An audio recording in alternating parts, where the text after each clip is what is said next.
welcome to Sri Karni Academy and EduTech. I am your physics educator Mahavir. चलिए बच्चों, स्वागत है आप सबका श्री करनी एकेडमी एंड एजुटेक के इस डिजिटल प्लेटफॉर्म पे, जहां हम रोज़ मिलते हैं और अपने सिलेबस को धीरे धीरे आगे बढ़ा रहे हैं बच्चों। तो प्रीवियस क्लास जिसमें हमने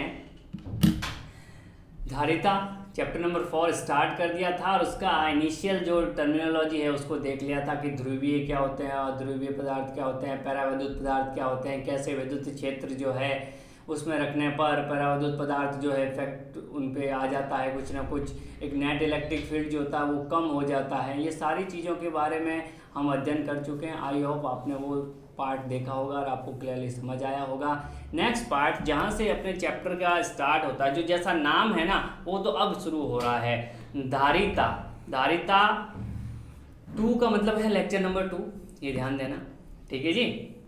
चलिए, धारिता मतलब विद्युत धारिता, देखते हैं इसको। धारिता का अर्थ है धारण करने की क्षमता। किसी भी चीज को धारण करने की जो क्षमता है उसका धारिता, जैसे मोटा मोटा क्या समझ में आना चाहिए, धारण करने की क्षमता। अब यहाँ पर क्या धारण कर रहा है, यहाँ पर कोई चालक है और चालक क्या धारण कर सकता है, चालक आवेश को धारण करता है। आवेश की बात कर रहे हैं, स्थिर वैद्युतिकी पढ़ रहे हैं, जो आवेश रुका हुआ है एक जगह उसी का अध्ययन कर रहे हैं। तो आवेश को लाके रखना है किस पे, किसी चालक पे। तो कितना आवेश ग्रहण कर सकता है वही उसकी धारिता को बताता है, समझ गए। तो धारिता शब्द का अर्थ है धारण करने की क्षमता। अतः किसी चालक की विद्युत धारिता का अर्थ उसके द्वारा विद्युत आवेश धारण करने की क्षमता से है। ये ध्यान दे दीजिए, कोई भी आपके पास चालक है तो कितना आवेश ग्रहण कर रहा है उसकी क्षमता से हम धारिता को बताते हैं। चलिए साहब, अब इसको समझने के लिए एक एनालॉजी हम देखते हैं। एनालॉजी का मतलब होता है कोई एक ऐसा कॉन्सेप्ट जो इससे तो रिलेटेड, इसका उससे कोई सीधा लेना देना नहीं है, पर उसकी हेल्प से इसको समझ सकते हैं हम। इसका डायरेक्ट कोई रिलेशन नहीं है, पर इसकी हेल्प से इसे समझ सकते हैं। लाइक आपने क्लास 10th को याद कीजिए और 11th को भी थोड़ा थोड़ा याद कर लीजिए। लिक्विड के बारे में बात हो रही है, फ्लूइड के बारे में। 2 आपके पास इस तरह के बर्तन हैं,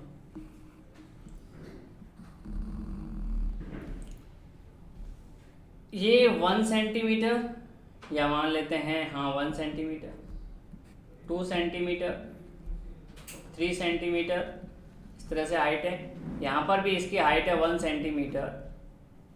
ये हाइट यहाँ पर मान लेते हैं इसकी 2 सेंटीमीटर, ये 1 सेंटीमीटर, ये 2 सेंटीमीटर, ये वाली 3 सेंटीमीटर, इस तरह से ये हाइट बराबर हाइट है ना। चलिए साहब, पानी डाल रहे हैं। मैंने डाला 3 लीटर पानी, भाई साहब यहाँ तक भर गया, भर जाएगा। ऑलरेडी बर्तन आपको सामने दिख रहा है, पतला है, इसी में ही 3 लीटर पानी डालना है, लेकिन कहां तक भरेगा, मान लेते हैं यहीं तक भरा। तो क्षमता किसकी ज्यादा है, क्षमता किसकी ज्यादा है, क्षमता इस वाले की ज्यादा है। अगर मैं किसी पर्टिकुलर हाइट पे बात करूं, देखो यहां पर देखिए, पर्टिकुलर हाइट पे आपने देखा होगा कोई भी लिक्विड है और ये सेम हाइट पे भरा हुआ है तो उसका प्रेशर सेम होता है, चाहे वो लिक्विड ऐसे भर दो, चाहे वो लिक्विड को ऐसे भर दो। अगर इतनी हाइट पे भरा हुआ है इस तरह से, चाहे वो कितना ही बड़ा हो लो, लेकिन हाइट अगर सेम है, सेम लिक्विड है, तो प्रेशर सेम होता है। सेम यहाँ पर इस पे बात कर रहा हूँ, इस हाइट पे 1 सेंटीमीटर, यहाँ पर भी 1 सेंटीमीटर। देखिए दोनों पे प्रेशर सेम है, मान लेते हैं P है, लेकिन यहाँ पर 3 लीटर आ गया है, लेकिन यहाँ पर देखो ये 1, 2 और 3, यहाँ पर 1 लीटर ही आया है। तो किसकी क्षमता ज्यादा है, इस वाले की क्षमता ज्यादा है। सेम यही चीज होती है चालक के लिए। किसके लिए होती है, चालक के लिए। कि चालक के, मान लेते हैं ये 2 चालक है और उनको अगर मैं आवेश दे रहा हूं, अगर विभव समान रखते हुए आवेश दे रहा हूं, एक तरह से देखिए है ना, मान लेते हैं कि विभव समान रखते हुए आवेश दे, तो आप देखोगे कि जो बड़ा चालक है जिसका साइज बड़ा है वो ज्यादा आवेश को ग्रहण कर रहा है, जिसका साइज छोटा है वो कम आवेश को ग्रहण कर रहा है। यानी इसकी धारिता से रिलेटेड बातें आ जाएगी कि कौन कितना आवेश ग्रहण करता है। आई होप समझ में आ गया। यहाँ से कैपेसिटेंस मतलब क्षमता, इसकी क्या क्षमता है कि वो कितना पानी ग्रहण कर सकता है, ये इतने से एरिया में, ये इतने एरिया में कितना पानी ग्रहण कर सकता है, ये इसकी क्षमता को बता देता। हम कहते हैं इसकी क्षमता ज़्यादा है, ज़्यादा क्षमता का जो है ये कम क्षमता का है। वही सेम यहाँ पर हो जाएगा कैपेसिटेंस के। उसका मैंने कहा ना डायरेक्टली कोई लेना देना नहीं है, पर बात समझ में आ जानी चाहिए। यानी आवेश को ग्रहण करने की क्षमता जो होती है उसको धारिता कहते हैं।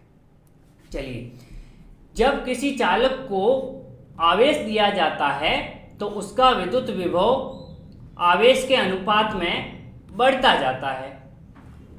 यदि किसी चालक को Q आवेश देने पर उसके विभव में भी वृद्धि हो। अब ध्यान से देखिए, यहाँ पर एक चालक है, मान लेते हैं इसको मैंने आवेश दिया। आवेश को ग्रेजुअली दिया जाता है, थोड़ा थोड़ा थोड़ा थोड़ा इस पे आवेश दिया जाता है, इस पे आवेश दिया जाता है, तो इसके विभव में क्या होती रहती है, वृद्धि होती है। क्यों? क्योंकि आपको पता है V इक्वल टू होता है KQ/R। तो इस तरह से इसके विभव में क्या होगी साई साहब, इसके विभव में होगी वृद्धि। इसको मैंने Q आवेश दिया लाके, dQ आवेश थोड़ा थोड़ा देता गया, टोटल Q आवेश दिया, तो इसके जैसे मैंने dQ आवेश दिया तो dV वृद्धि हुई। तो मैंने अगर Q आवेश दे दिया तो वृद्धि होगी V। तो जैसे जैसे किसी चालक को आवेश दोगे उसके विभव में वृद्धि होगी। ये आपके सामने फॉर्मूला बिल्कुल क्लियर कट लिखा हुआ दिख रहा होगा। जैसे भी किसी आवेश को, अगर किसी चालक को आप आवेश दे रहे हो तो उसके विभव में भाई साहब क्या होगी, हमेशा वृद्धि होगी। Q आवेश देने पे V की वृद्धि हो रही है। अब देखिए, यानी Q is directly proportional to V, यानी जितना Q बढ़ाओगे उतना V बढ़ेगा। और जब भी प्रोपोर्शनलिटी का साइन यानी समानुपाती का चिन्ह हटता है, एक नियतांक आता है। फिजिक्स में ये चीज की आदत हो जानी चाहिए कि जब भी समानुपाती का चिन्ह हटेगा एक नियतांक आएगा, और यहाँ पर वो नियतांक आता है भाई साहब क्या, C। यानी Q इक्वल्स टू CV होता है। CV वहां पर वो आपका रिज्यूम वाला नहीं है, ये CV का मतलब C यहाँ पर कैपेसिटेंस यानी धारिता है। क्या है, C यहाँ पर कैपेसिटेंस है, धारिता है, V यहाँ पर चालक का विभव है, और Q यहाँ पर चालकों को दिया गया क्या है, आवेश है। तीनों चीजें लिखते हैं, विभव है, ये धारिता है, और ये दिया गया आवेश है। C एक नियतांक है जिसे चालक की विद्युत धारिता कहते हैं। और यहाँ पे सबसे अच्छी बात कि अगर C को लिखना चाहूँ तो मैं लिख सकता हूँ C इक्वल्स टू Q/V। ये फॉर्मूला भी कॉपी में हो जाना चाहिए। चार्ज Q को लिख सकते हैं कूलाम यूनिट, और V को लिख सकते हैं वोल्ट। आगे आ जाएगी फिर भी एक बार समझने के लिए। अब यहाँ पर ये जो बात आ रही है इसको तो #* बना के अपनी कॉपी में लिख देना। इस प्रकार चालक की विद्युत धारिता एक नियतांक होती है। इसका मान चालक की आकृति, क्षेत्रफल और चारों ओर के रखे माध्यम पर निर्भर करता है। और यहाँ पे लगा देना ये 2 हैशटैग और 2 स्टार। कभी भी फॉर्मूले में दिख रहा है कि Q बढ़ेगा तो C बढ़ेगा, और V कम होगा तो C बढ़ेगा, या V बढ़ेगा तो C। फॉर्मूला ऐसा ही है ना भाई, फॉर्मूले में क्या लग रहा है, पर ऐसा हकीकत में नहीं है। Q और V पर निर्भर, कभी भी आवेश तथा विभव पर निर्भर नहीं करती। धारिता कैपेसिटेंस कभी भी दिए गए आवेश तथा उसके विभव पर निर्भर नहीं करती। ये निर्भर करती है सिर्फ, ये निर्भर करती है केवल आसपास के माध्यम पर और उसकी आकृति आकार पर निर्भर करती है। कभी भी कितना आवेश दिया है या कितना विभव कम हुआ है इस पर निर्भर ही नहीं करेगी, है ना, बिल्कुल भी। तो ये होती है धारिता। तो ये वाला पूछा जाता है कई बार कि किस पर निर्भर करता है, तो आवेश तथा विभव पर निर्भर नहीं करता, बस उसकी आकृति, आकार और माध्यम पर निर्भर करता। आगे आने वाली स्लाइड में ये चीज भी प्रूव हो जाएगी। तो यहाँ पर ये धारिता के बारे में बात होगी कि किसी भी चालक के आवेश को ग्रहण करने की क्षमता जो होती है वो धारिता होती है। चलिए बच्चों, तो यहां से लिख देते हैं मैंने C = Q/V। अगर V 1 है, यहाँ पे देख लो C = Q/V। V अगर 1 कर दूं तो C = Q आ जाता है, यानी अर्थात चालक की धारिता आवेश की उस मात्रा के समान होती है जो चालक के विभव में इकाई वृद्धि कर दे। यानी अगर मैं किसी को आवेश दे रहा हूं, किसी चालक को आवेश दे रहा हूं और उसका विभव बढ़ रहा है, मान लेते हैं ऐसे आवेश देने पे, और बढ़ते बढ़ते उसका विभव 1 हो गया, तो मैं लिख दूंगा कि जितना मैंने चार्ज दिया है वही उसकी धारिता है। जितना मैंने चार्ज दिया है वही उसकी धारिता है। तो कई बार पूछा जाता है धारिता का विभव के रूप में, तो आप लिख सकते हो कि किसी चालक की धारिता उस मात्रा के समान होती है जो चालक के आवेश की उस मात्रा के समान होती है जो चालक के विभव में इकाई वृद्धि कर दे, यानी उसका पोटेंशियल 1 वोल्ट से क्या हो, इंक्रीज हो जाए। चलिए साहब, अब यहां पर आता है मात्रक, पूछा जाता है, तो देखते हैं कैसे। मात्रक धारिता का SI मात्रक कूलाम पर वोल्ट होता है, जो ऑलरेडी देख लिया था। यहां पर देखिए Q/V, इसका हो जाता है कूलाम वोल्ट। अब यहाँ पर एग्जाम में तो देखो कैसे भी पूछ सकता है, आपको नॉर्मली ये पता होना चाहिए। SI मात्रक क्या हो जाएगा वो भी आगे आ जाएगा, बता देंगे। इसे फेरेड भी कहते हैं, क्या बोलते हैं, फेरेड भी कहते हैं। इसे F से निरूपित करते हैं। चलिए साहब, किससे निरूपित करते हैं, S से निरूपित करते हैं। SI मात्रक जो होता है इसका कूलाम पर वोल्ट होता है, जिसको फेरेड बोला जाता है। ज़्यादा हम बात करेंगे फेरेड में। कूलाम पर वोल्ट को क्या बोला जाता है, फेरेड बोला जाता है, यानी 1 कूलाम पर वोल्ट = 1 फेरेड। लेकिन 1 फेरेड बहुत बड़ी यूनिट है, ये अभी प्रूव हो जाएगा कुछ ही देर में। बहुत बड़ी यूनिट है, कभी भी 1 फेरेड की तो बात ही नहीं करेंगे, यानी 1 फेरेड = 1 कूलाम पर वोल्ट। धारिता का EMU मात्रक स्टेट फेरेड होता है, और स्टेट फेरेड की वैल्यू होती है 1 फेरेड में 9 × 10⁻11 स्टेट फेरेड होते हैं। अब कुछ और ये ज़्यादा एग्जाम में आपको दिखेंगे, बुक में ये दिखेंगे। 1 माइक्रोफेरेड, इसको ऐसे लिखा जाता है μF। 1 माइक्रोफेरेड होता है 10⁻⁻6 फेरेड के इक्वल। 1 नैनोफेरेड, इसको लिखा जाता है NF, स्मॉल nf, ये 10⁻9 फेरेड के इक्वल होता है। 1 पिकोफेरेड, इसको लिख सकता है PF, यानी ये होता है 10⁻12 फेरेड के इक्वल। यानी PF, NF, μF ज़्यादा लिखेंगे तो सबसे पहले उनको -6, -9, -12 इसमें बदल के फिर सवाल पे टूट के गिरना है। डायरेक्ट ही लिख दोगे तो गलत हो सकता है आपका न्यूमेरिकल। तो ये वैल्यू आपको याद रखें कि ज़्यादातर चीज़ें आपको एग्जाम में दी होगी वो माइक्रो, नैनो और पिको में, इनमें दी होगी। कभी भी डायरेक्टली 1 फेरेड तो मुझे नहीं लगता कहीं पे लिखा हुआ मिलेगा आपको सवाल में, क्योंकि बहुत बड़ी यूनिट है, प्रैक्टिकली पॉसिबल ही नहीं है। तो हम सवालों को इस तरह से बनाते हैं जो थोड़ा सा रियलिस्टिक भी लगे, तो प्रैक्टिकल लाइफ में थोड़ा यूज भी हो रहा हो। चलिए, ये आ गया मात्रक के बारे में। अब जब मात्रक आ जाता है तो क्या निकाल देते हैं, विमा निकाल सकते हैं। विमा को यहाँ पे मैं पूरा निकाल के बता देता हूँ विमा कैसे निकली है इसकी। तो C की विमा के लिए हम क्या करते हैं भाई साहब, तो C आ जाता है Q/V, मैंने बता दिया। मात्रक लिख दो, कितना हो जाता है, कूलाम और वोल्ट। वोल्ट क्या होता है, वोल्ट किसका मात्रक होता है, तो वोल्ट होता है जूल पर कूलाम। लिखते हैं W/Q, V = W/Q, तो जूल पर कूलॉम।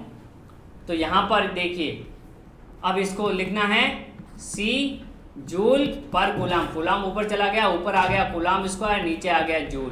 कूलाम क्या होता है, A1T1, इसका है स्क्वायर, एम्पियर × टाइम। तो A1T1 का स्क्वायर, नीचे जूल होता है M1L² T⁻²। देख लीजिए, M1L² T⁻², और ये तो ये हो जाएगा T का कितना हो जाएगा 2, तो ये और -2 ये, तो T पे पावर तो हो जाएगा 4, L पे पावर कितना हो जाएगा -2, ऊपर जाके M पे पावर -1 और A पे पावर 2। तो ये क्या आ जाती है, इसकी विमा आ जाती है M पे पावर -1, L पे पावर L पे पावर -2, T पे पावर 4 और A पे पावर 2। यहाँ पे मैं लिख देता हूँ अगर थोड़ा ब्लर हो रहा है तो, -1 2 4। कैसे निकालते हैं ये आपको पता होना चाहिए कि मूल, किसी भी राशि को मूल मात्रकों के रूप में व्यक्त कर दो और उसके बाद उसकी विमाओं को लिख दो, वही उसकी विमा होती है। विमा लिखने में, विमा की बार पूछा जाता है क्योंकि ये एक आधे नंबर में पूछ सकते हैं, तो आपको सबकी विमा लिखनी आनी चाहिए। चलिए साहब, ये तो हो गया। और बात करें, अब यहाँ से एक और चीज़ समझ आ गई कि यहाँ पर मात्रक भी बहुत बड़े बड़े बन सकते हैं। आपसे कोई कह दे कि धारिता का मात्रक क्या कूलॉम स्क्वायर अपॉन जूल हो सकता है? हो सकता है, क्यों नहीं हो सकता है? हो सकता है नहीं हो सकता है? ब्लैक स्क्रीन पे थोड़ा सा ही देख लेते हैं, थोड़ा सा खेल लेते हैं मात्रक से, थोड़ा सा मात्रक से खेल लेते हैं व्हाइट स्क्रीन पे। C इक्वल्स टू Q बट्टे V coulomb volt, coulomb upon joule पर सेकेंड, यानी मात्रक आ गया coulomb square upon joule. Coulomb को लिख सकता है एम्पियर इंटू सेकेंड का स्क्वायर बट्टे जूल, ये भी आ गया। ठीक है, अब और जूल को क्या लिख सकते हैं? जूल को लिख सकते हैं न्यूटन इंटू मीटर, लिख सकते हैं कि नहीं लिख सकते? कार्य का मात्रक, बल इंटू विस्थापन, F इंटू एस। अब न्यूटन को क्या लिख सकते हैं? न्यूटन को लिख सकते हैं, न्यूटन क्या होता है? बल का मात्रक, M इंटू ए वाले से, M का मतलब kg, A का मीटर अपॉन सेकेंड स्क्वायर, तो ये वाला न्यूटन की जगह फिर यहाँ पे चला जाए। तो ऐसे बहुत सारे मात्रक बना के पूछ सकता है कि निम्न में से कौन सा धारिता का मात्रक नहीं है। आप देखो कि कूलाम पर वोल्ट और दूसरे आप गलत लगा दो कि तीनों नहीं है, चारों नहीं है, ये नहीं हो, तो वो आपको सोचना है कि मात्रक को कैसे बदला जा सकता है, खेला जा सकता है। देखो जूल की जगह ये पूछ ले, ये पूछ ले, है ना, न्यूटन की जगह फिर इसके साथ मीटर लगा दे, तो आपको बदलना आना चाहिए कौन सा मात्रक कैसे बदला जाता है। वैसे बात तो वही हो रही है, लेकिन एग्जाम ऐसा पूछा जाता है कई बार। अब Q और V के मध्य ग्राफ, तो Q is directly proportional to V, तो Q इक्वल्स टू होता है CV। तो इसको अगर मैं लिखूं Y इक्वल्स टू MX, तो ये बनता है एक सरल रेखा का ग्राफ। कैसा बनता है? सरल रेखा का ग्राफ बनता है।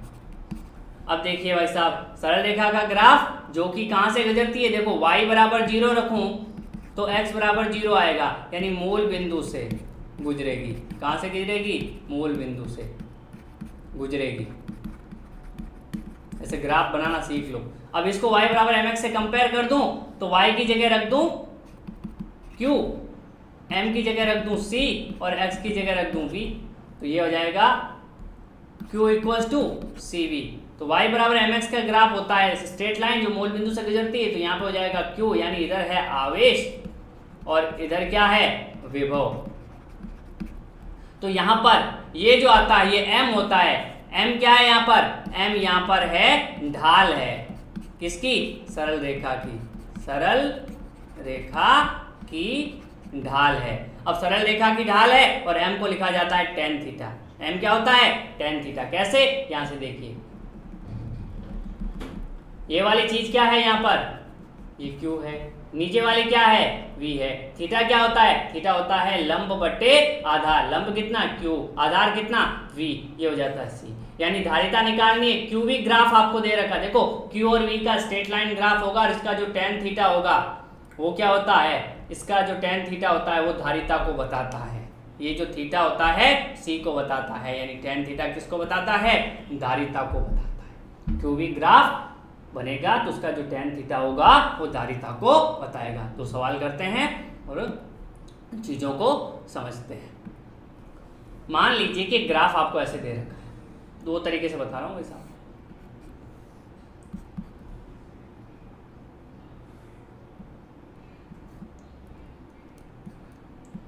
V और Q ऐसे, थीटा 45 डिग्री।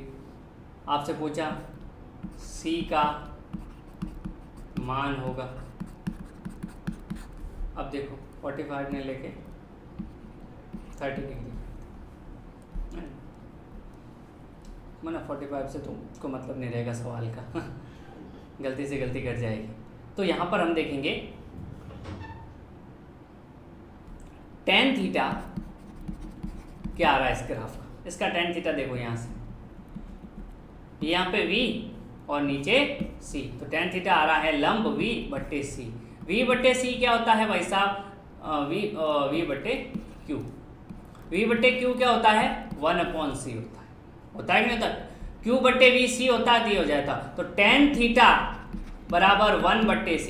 tan थीटा यानी tan 30 equal to 1/c। tan 30 कितना होता है? 1/√3 बराबर 1/c। तो c बराबर √3। देख लीजिए मैंने क्या इसमें चेंज किया है, मैंने q और v को इधर उधर चेंज कर दिया। तो जरूरी नहीं कि एग्जाम में ऐसा ही दिखे, इस तरह से भी लिखा हुआ मिल सकता है। आपको तो बेसिक कॉन्सेप्ट ध्यान रखना है कि जो tan थीटा है उसको निकालना है। tan थीटा क्या आ रहा है? q/v आ रहा है या v/q आ रहा है, उस हिसाब से आपको सवाल करने हैं।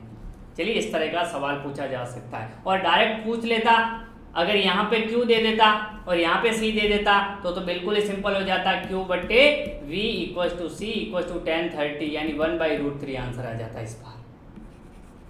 ठीक है, चलिए एक और सवाल करते हैं।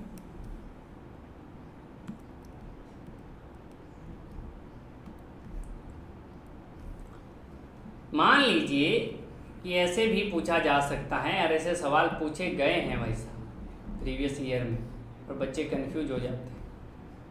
ये Q है और ये C है, यहाँ पर ये ग्राफ 1 दे रखा है और यहाँ पर एक ग्राफ 2 दे रखा है। ये एंगल दे रखा है θ1 और ये एंगल दे रखा है θ2। आपसे पूछा है C1 is greater than C2, C1 is less than C2, C1 equals to C2। Q और V में ग्राफ है, सॉरी, ठीक है, या नन, कोई भी नहीं। तो यहाँ पे देखिए भाई साहब, Q और V में ग्राफ है, यानी tan थीटा जो आएगा वो किसके इक्वल आएगा? Q बट्टे V के बराबर हो जाएगा, और वो आएगा C के बराबर। सीधा है, Q इधर है लंब पे, ठीक है। तो अगर मैं बात करूँ tan θ1 जो है वो किसके इक्वल आएगा? C1 के इक्वल। tan θ2 इक्वल आएगा C2 के। ध्यान देना, क्योंकि देखो 1 वाले का एंगल क्या है? θ1। 2 वाले का कई बार उल्टा भी दे देता है, θ1 θ2 ही उल्टा दे देता है, ताकि बच्चा जो है फटाफट में गलती कर जाए, पूरा कॉन्सेप्ट आते हुए भी गलती कर जाए, है ना। तो इतना तो मैं आप सोच सकता हूँ मैं कि आप कॉमन सेंस से यूज करेंगे कि 2 वाले का एंगल क्या है? θ2 है, मतलब बिल्कुल सही है। अब मुझे पता है कि θ1 जो है वो छोटा है किससे? θ2 से। इसका मतलब क्या होगा? tan θ1 छोटा होगा किससे? tan θ2 से। θ1 मान लो ये 30 है, 45 है, तो θ1 छोटा होगा, यानी C1 छोटा होगा किससे? C2 से। इसी को उल्टा कैसे कर देता? यहाँ पे V दे देता, यहाँ पे C दे देता तो पंगा हो जाएगा, यहाँ पे Q दे देता तो पंगा हो जाता। तो tan थीटा C1 ज्यादा हो जाता C2 से, क्योंकि बातें सारी उल्टी हो जाती। तो ऐसे मैं समझ सकता हूं कि आप एग्जाम में कोई भी सवाल आएगा ग्राफ से रिलेटेड, CV ग्राफ से रिलेटेड, तो प्लीज़ भाई साहब गलत मत करना। मैंने सब बता दिया आप लोगों को। ये जो Q और V उल्टा करेंगे तो जो बेसिक कॉन्सेप्ट है ये वाला θ1 और θ2 का ये बेसिक उल्टा हो जाएगा। कॉन्सेप्ट तो tan थीटा का रखना है आपको हमेशा ध्यान में, ताकि गलती नहीं करो कि tan थीटा V/Q आ रहा है या Q/V आ रहा है या V/Q आ रहा है, उससे आपका सवाल कभी गलत नहीं होगा। तो इस तरह से ग्राफिकल सवाल आपसे पूछे जा सकते हैं। चलिए नेक्स्ट और देखते हैं थोड़ा। विलगित गोलीय चालक की धारिता, अब ये डेरिवेशन है, 2 नंबर में पूछा जा सकता है। विलगित गोलीय चालक,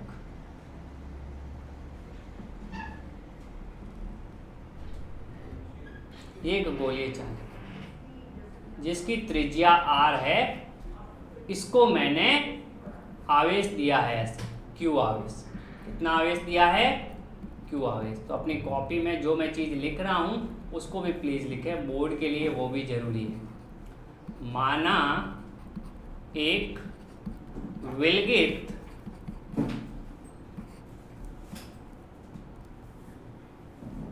ये छोटा है ना, विलगित गोलीय चालक जिसकी त्रिज्या r है तथा उसे q आवेश दिया गया है। माना एक विलगित गोलीय चालक जिसकी त्रिज्या r है तथा उसे q आवेश दिया गया है, तो इसके विभव में वृद्धि v होती है। कितनी होती है? v होती है। हम जानते हैं कि ऐसे हर एक डेरिवेशन में ये थीम लिखनी होती है जो आपने किया है। हम जानते हैं कि c बराबर होता है q बट्टे v, इक्वेशन नंबर 1। ध्यान देना, मैं ब्लैक स्क्रीन नेक्स्ट स्क्रीन पे मूव कर रहा हूँ। c बराबर होता है q बट्टे v, परंतु गोलीय चालक का विभव v क्या होता है? k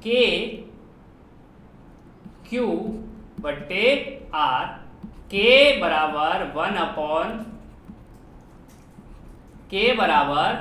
1/4 pi epsilon not. कैसे? यदि चालक निर्वात में रखा हुआ है। ध्यान देना, अभी सवाल आएगा एक, निर्वात में रखा हुआ है तो यहां से लिख दूंगा v equals to 1/4 pi epsilon naught r। कहीं किसी को कोई दिक्कत होनी नहीं चाहिए। और ऊपर q, k की जगह 1/4 पाई एप्सिलॉन नॉट, r की जगह। ठीक है भाई साहब, ये आ गया। ये था इक्वेशन नंबर 1, ये इक्वेशन नंबर 2। तो आप लिखोगे समीकरण 1 व 2 से, समीकरण 1 व 2 से आप लिख सकते हो c बराबर q और v की जगह लिखोगे 1/4 पाई एप्सिलॉन नॉट q बट्टे r। q से q चला जाएगा और ये नीचे वाला सारा ऊपर आ जाएगा। तो यहाँ पर जो c की वैल्यू आएगी डियर स्टूडेंट्स, वो क्या आ जाएगी? 4 पाई एप्सिलॉन नॉट r के। अब कहीं पे मुझे बता दो, ना तो c दिख रहा है, ना तो c दिख रहा है, ना q दिख रहा है। क्या दिख रहा है? r यानी चालक कितना बड़ा है या छोटा है, रेडियस, एप्सिलॉन नॉट यानी निर्वात की विद्युतशीलता। अगर यहाँ पर कोई और होता तो उसकी विद्युतशीलता आ जाती। कहने का मतलब माध्यम पर निर्भर कर रहा है, इसलिए मैंने लिखा है यहाँ पर निर्वात में रखा हुआ है। इसका रीजन था कि माध्यम पर निर्भर करेगी। तो किस पे निर्भर की है? यहाँ से स्पष्ट है कि धारिता आकार और माध्यम पर निर्भर करती है, दिए गए आवेश या विभव पर नहीं। तो कितनी धारिता आ गई? 4 पाई एप्सिलॉन नॉट r के इक्वल आ गई है गोलीय चालक की धारिता। चलिए जी, इसको थोड़ा और देखते हैं। 4 पाई एप्सिलॉन नॉट r के इक्वल,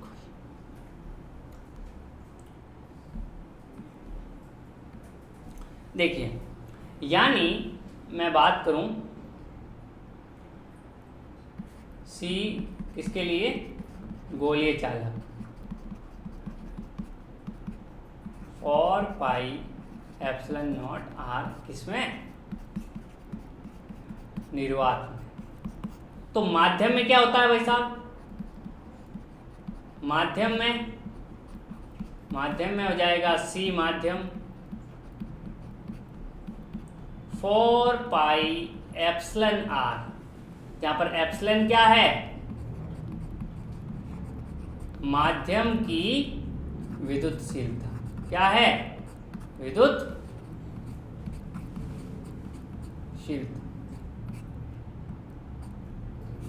और आपको पता है एप्सिलन अपॉन एप्सिलन नॉट होता है एप्सिलन आर, तो यहाँ से लिख सकता हूँ epsilon R into epsilon naught equals to epsilon, तो इक्वल्स टू एप्सिलन।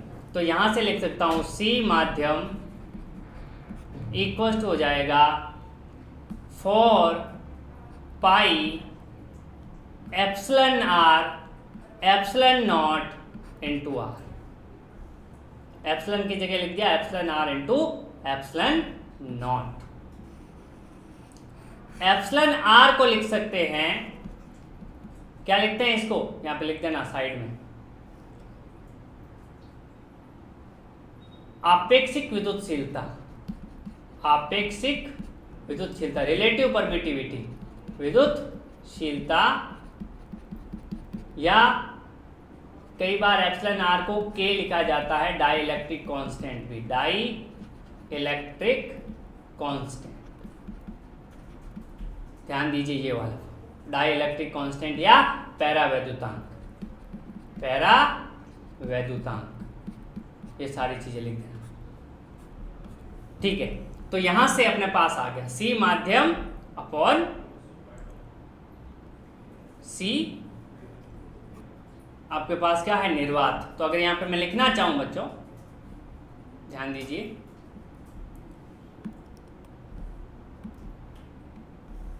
सी निर्वात अपॉन सी माध्यम क्या हो जाएगा 4 पाई एप्सिलन नॉट आर हो जाएगा 4 pi epsilon naught epsilon R into R. 4 pi से गया, एप्सिलन नॉट से गया, आर से आर गया, ये वाला ई आर इधर मल्टीपल हो गया, यानी सी माध्यम जो आएगा वो आएगा एप्सिलन नॉट आर टाइम सी निर्वात, यानी माध्यम में धारिता, माध्यम में धारिता निर्वात की एप्सिलन आर गुणा हो जाती है। एप्सिलन आर या इसको बोलते हैं के, क्या है इसको बोलते हैं पैरावैद्युतांक, पैरावैद्युतांक, और एक और वर्ड मैंने बताया था माध्यम आपेक्षिक विद्युतशीलता, माध्यम की आपेक्षिक विद्युतशीलता, विद्युतशीलता। अब यहाँ पे ये epsilon R is always greater than 1, क्योंकि एप्सिलन आर 1 होता है सिर्फ किसके लिए, निर्वात के लिए, तो निर्वात है तो फिर तो दोनों इक्वल हो जाएंगे। ऑलवेज 1 यानी सी माध्यम इज ऑलवेज ग्रेटर देन सी निर्वात, यानी माध्यम में हमेशा धारिता बढ़ जाती है, और कितना गुना बढ़ जाती है, के गुना या एप्सिलन आर गुना। यानी निर्वात में किसी की धारिता 10 है और माध्यम में रख दिया जिसका डाइलेक्ट्रिक कांस्टेंट 5 है, तो उसकी जो है धारिता 50 हो जाएगी, यानी 5 गुना बढ़ जाएगी, यानी हमेशा धारिता बढ़ जाएगी, लिख देना हमेशा धारिता बढ़ जाती है, बढ़ जाती है, और कितना बढ़ती है, के या एप्सिलन आर टाइम्स। चलिए ये वाला ओके। तो यहां तक किसी को कोई डाउट हो तो मुझे बता सकता है। चलिए अब एक सवाल सबसे लास्ट आज का खत्म करते हैं, फिर यहाँ का सेशन, कि दो चालक है, एक की त्रिज्या R1 है 7 और दूसरे की त्रिज्या R2 है, दो अलग अलग चालक की बात कर रहा हूँ, विलगित चालक है। इसकी धारिता C1 है, इसकी धारिता C2 है, दे दिया है आपको, मतलब इसको, चलिए इसको Q आवेश दिया हुआ है, इसको भी Q आवेश दिया हुआ है, धारिता दोनों की समान है। चलिए सवाल को थोड़ा अच्छा करते हैं, धारिता दोनों की समान है, दोनों की समान है, तो विभव का अनुपात होगा, यानी C1 बराबर C2 दे रखा है, यानी आपको दे रखा है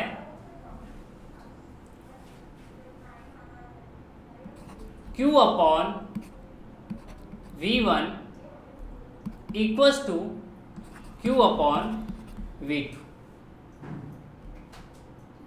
एक मिनट ये दे रखा है इक्वल, चलिए एक मिनट, डेटा को मुझे थोड़ा सेट करने दो सवाल को, ताकि क्लियरली आपको समझ में आए।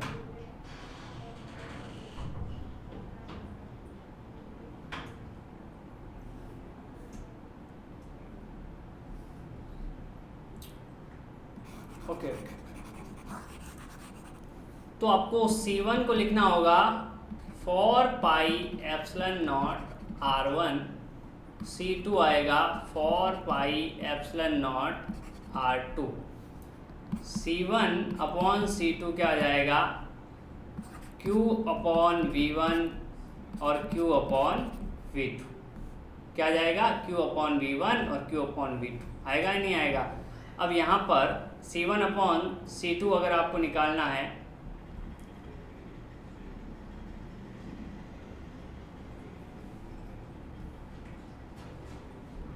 ओके इसकी धारिता C1 और इसकी धारिता C2, तभी यह आएगा।